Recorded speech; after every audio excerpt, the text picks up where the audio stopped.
My wife missed my birthday to meet another man. I came home early and ended our marriage. My name is Dream Becklin. I know what you're thinking. That's not a real name. Trust me, I've heard it my whole life. My mother named me that because she said I was the only good thing she ever dreamed into existence. I used to think that was beautiful. Now I think it was just a lot of pressure to put on a kid who grew up to be a man who missed every sign that his own life was coming apart. I'm 31 years old.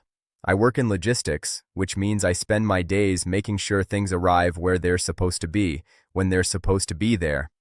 I am professionally a man who ensures delivery. I find it hard not to notice the irony in that now. This is the story of my birthday, and the marriage that ended on it. I need to start a few hours before the worst of it, though, because the worst of it only makes sense if you understand what the morning felt like first. I woke up at 6:42 on a Tuesday in October, which is my birthday, and the first thing I noticed was that Soya was already gone. That was not unusual by then. She had been leaving earlier and earlier over the past several months, and I had trained myself to hear it as ambition. She was driven, she was busy, the world was demanding things of her. I was good at that. Reframing. I had been doing it so long I had gotten genuinely skilled at it, the way you get skilled at anything you practice every single day without realizing you're practicing. The kitchen was empty. The coffee machine was cold. She had not made a pot before she left, which she used to do every morning without fail for the first 4 years of our marriage. A small thing, a quiet thing, the kind of thing that is invisible until it stops. I made the coffee myself and stood at the counter and looked out at our backyard, at the oak tree whose roots were slowly, patiently destroying our fence, and I thought about the dinner I had booked 3 weeks ago. The restaurant, the wine, Nadia flying in from Portland. I had planned my own birthday, which I told myself was mature and not at all a symptom of something I refused to name. I picked up my phone and typed, "Happy birthday to me. See you tonight." And I added a small laughing emoji because I did not want to seem like a man standing in a cold kitchen, waiting for his wife to remember him. I watched the message deliver. I watched it sit there, unread, for 11 minutes. Then it flipped to read, and she did not respond. Not a word, not an emoji, nothing. I put the phone in my pocket, picked up my coffee, and told myself she was already in a meeting. I was so good at that. The reframing. God, I was so good at it. Please, before I continue, kindly like, share, and subscribe for more interesting stories.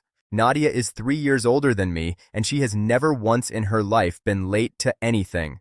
When we were kids, she used to wake me up for school before my alarm went off, standing in my doorway with her arms crossed like a small, impatient general. So when I walked into the restaurant at 7 and she was already seated with her coat folded neatly over the back of her chair and a glass of water in front of her, I was not surprised. I was just grateful.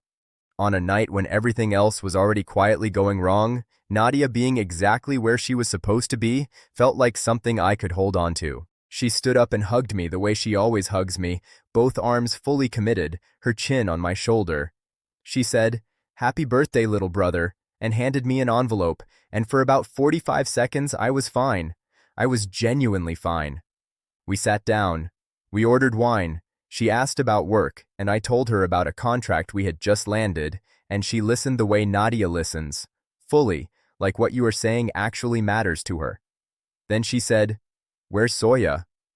I checked my phone. There was a message that had come in at 6:58, 2 minutes before I arrived, which meant she had sent it knowing I was almost there, knowing she would not have to answer a call. It said, "Running late, don't wait on me." That was all. No reason, no apology, no estimated time. Just those 6 words arranged in the least possible commitment to another human being. I turned the phone around and showed Nadia without saying anything. I watched her read it. I watched her face do something in the half-second before she controlled it. Something that told me she was not entirely surprised, that some part of her had already been bracing for this possibility. She looked up at me and replaced whatever expression that was with a smile that was warm, but slightly too deliberate. I had known Nadia for 31 years. "I saw the seam," she said. "She's probably stuck on something. You know how she gets," I said.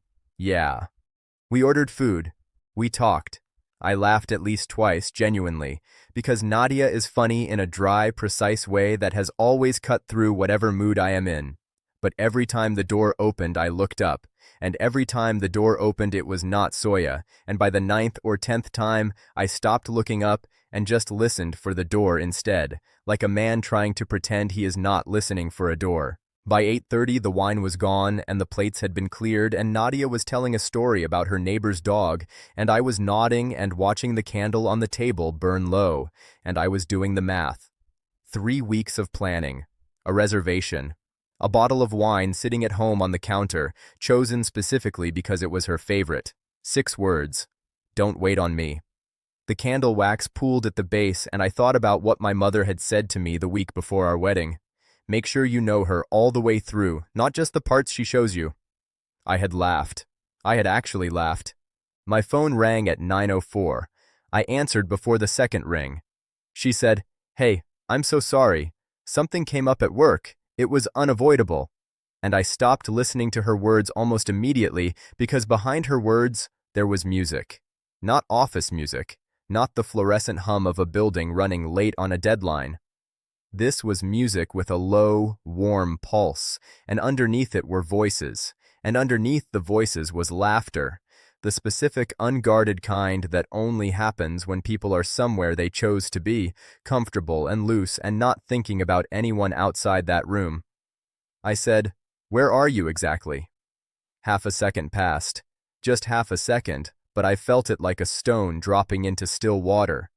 She said, "Still at the office, it's been a crazy night." I said, "Okay." I said it the way you say something when the conversation is already over, when the answer has already arrived and the words are just formality. I hung up.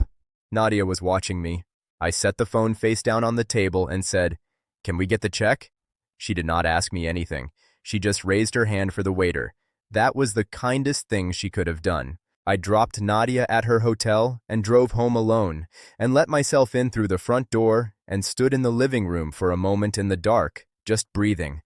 The house had the particular silence of a place that has been empty for hours. I turned on the bedroom lamp and stood in the doorway and looked around. Everything appeared normal at first. The bed, the pillows, the photograph of us on the nightstand from that weekend trip 2 summers ago where she had sunburned her nose and laughed about it for 3 days. I almost convinced myself I was wrong. Then I looked at her vanity table. The perfume was gone, not moved to the bathroom or the dresser. Gone. There was a clean circle in the thin film of dust where it had stood every single day for 8 months. The sharp, unfamiliar scent I had quietly hated since the day she switched to it. Around the same time, everything else had started to quietly shift. You do not take your perfume with you to a work emergency. I sat on the edge of the bed and stared at that empty circle and did not move for a very long time. I don't know how long I sat there before I noticed Rue. She was at the front door, nose pressed to the gap at the bottom, tail low, making a soft sound in her throat that was not quite a whine. I called her name. She looked at me once and looked away, which she had never done in 6 years, not once. I crossed the room and crouched beside her, and she let me rest my hand on her back, but kept her eyes fixed on the door. And something about that, something about the patience of it, the resignation in her small body, broke open a thought I had been refusing for months. Rue had been doing this every night. I had written it off as a stray cat, a neighbor's schedule, ambient dog behavior. But she was not watching for something outside. She had learned, the way animals learn without being told, that Soya came home late now, that her person was somewhere else. I pressed my forehead against Rue's side and closed my eyes and stayed there on the floor, and I thought about Petra at work 3 weeks ago, stopping by my desk, asking how things were at home, holding eye contact 1 beat too long when I said fine. I had walked right past that open door. Even the dog had seen what I refused to see. The key turned in the lock at 11:29.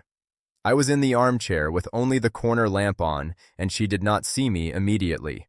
I had 3 seconds to watch her before she noticed me, and those 3 seconds were more honest than anything she would say for the rest of the night. She was not coming home braced or guilty. She was coming home with the loose, soft ease of someone finishing a good evening, shoulders down, a remnant of a smile still fading from her face from whatever room she had just left. Then she saw me. The smile dropped completely. I said, "How was work?" She said, "Exhausting. I'm so sorry about dinner." I said, "Come here." She walked over slowly, and I reached up and touched her collarbone lightly with one finger and held my fingertip up between us. The faintest trace of glitter. The kind that floats in certain bars, that settles on skin without asking permission. She stared at my fingertip. I stared at her face. Neither of us said anything, and that silence was the loudest thing that had ever lived inside our house. She sat across from me, and she talked. She said it was a client event, last minute. She forgot to mention it. She should have called. She was genuinely sorry about his birthday. I let her talk, and I watched her hands. I had noticed years ago that Soya's body told a different story than her mouth when the pressure was high enough. When she told the truth, her hands were flat and still, resting without effort. She was spinning her ring, around and around, the diamond catching the lamplight in small, desperate flashes, and I knew that gesture the way I knew her voice, knew it meant the ground beneath her words was unstable. I said, "Stop." She stopped talking. I said, "I'm not asking about tonight." She looked at me. I said, "I'm asking about 18 months. The color left her face the way a tide goes out, fast, total, leaving everything exposed. The ring stopped spinning. Her hands went completely still, and that stillness, that sudden honesty of her body, told me everything the next 4 minutes would only confirm. She admitted to something. Not everything. She was still an architect of her own confession, still choosing which walls to knock down and which to leave standing. But she admitted to enough, and enough was all it took. I did not raise my voice. I had always imagined this moment loudly, had rehearsed it in the dark on the nights I allowed myself to rehearse it, had imagined grief coming out of me like weather. Instead, I was completely still. The calmest I had ever been, which frightened me more than anger would have. She said my name once, softly, at the end of her sentence, like a question she already knew the answer to. I said, "Don't." Not with heat, not with bitterness. With the quiet, absolute certainty of a man closing a door he has no intention of opening again. One word. She understood it fully. Rue got up from beside the front door and walked across the room and lay down on my feet, and even that small thing felt like a verdict. I did not ask her to leave. I did not leave myself. I took the spare pillow from the hall closet, the one that smelled faintly of cedar, and I lay down on the couch and stared at the ceiling while Rue settled on the floor beside me. I could hear Soya in the bedroom, not moving, not sleeping, just existing in that particular silence that belongs to someone lying still while quietly coming apart. I thought about the wedding, not the ceremony, but the moment after, in the car, when she had pulled off her heels and tucked her feet beneath her and leaned her head on my shoulder, and I had thought, with complete and uncomplicated certainty, this is what all of it was for. That memory found me at 2 a.m. on my own birthday, on my own couch, and I held it for a while the way you hold something you already know you are going to release. Then I let it go, not in anger, the way you open your hand around something you have been gripping too tightly for too long. She expected questions. That was what I understood when I saw her face in the morning. She had spent the night preparing for them, building answers, sorting the version of the truth she could afford to offer. People expect the wounded one to arrive needing things. I arrived with a decision. I had reached it somewhere between 3 and 4 in the morning, not with drama, but with the quiet resignation of something that had already been true for a long time finally being acknowledged out loud. When she came out of the bedroom, I was already dressed and sitting at the table with 2 cups of coffee, because even then, even in that, I was still that person. I pushed her mug toward her. I said, "I want a divorce."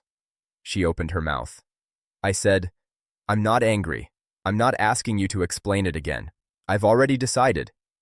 She said, "Just like that?" I looked at her for a long moment, at this woman I had loved in the most costly way a person can love someone. I said, "It wasn't just like that. It was 18 months of just like that." She asked the question quietly, like it came from somewhere below everything else, below the guilt and the justifications, from the original place. She said, "Did you actually love me? Or were we just—" And she couldn't finish it.